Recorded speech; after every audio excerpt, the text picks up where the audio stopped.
কি গো, আজ অফিসে যাও না? কটা বেজেছে জানো? কেন? ঘুম থেকে উঠে এ পর্যন্ত রান্না করে সারাদিন ভিজে এত কাজ, সকাল থেকে শুধু রান্না রান্না রান্না। তো করবোটা কি? কি দারুণ শীতকাল, এমন পিঠে রোদ, তা দুপুরটা পরে পরে না ঘুমিয়ে একটু বড়ি টড়ি তো দিতে পারো।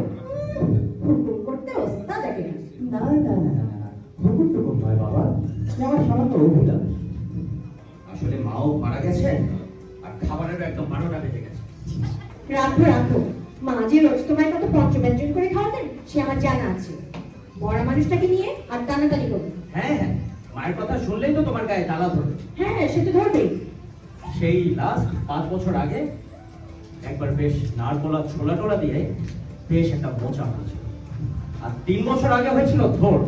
এরপর থেকে লাগাতার চলছে আলু ভাত আর মাছের ঝোল, আর মাছের ঝোল আর ডাল ভাত আলু ভাত।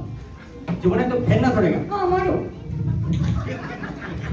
হ্যাঁ হ্যাঁ, আমার যা হবে তোমার তো তাই হবে, কিন্তু হবে না ডবল ডোজে হবে।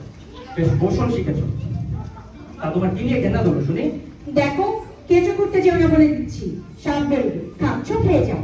তা বলি মোচা, থোড়, নারকোল এসব বাজার থেকে এনে না দিলে আমি কি জন্ম দেবো? এদিকে আলু ভাতের মতো কি একটা টেনিস বল পাতে ছড়িয়ে দিলে বলটা পিছে পড়ে একদম লেপড়ে দু হাত পিছলে গেল। তা বলছে মাছ ভাজা হয়নি? বসো, ভেজে দিচ্ছি। একটু শোনো, এদিকে শোনো শোনো শোনো।